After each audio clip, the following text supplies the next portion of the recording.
الماء طهور لا ينجسه شيء، مهما ألقوا فيه ما ألقوا يبقى طاهرا. هذا هو البحر.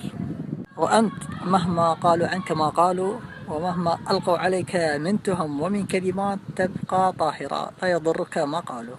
فالماء طهور لا ينجسه شيء، وأنت أيها المؤمن طاهر لا تنجس. فعلمني البحر أنك أيها المؤمن تبقى طاهرا نقيا، مهما قالوا عنك من تهم ومن كلمات لا تضرك.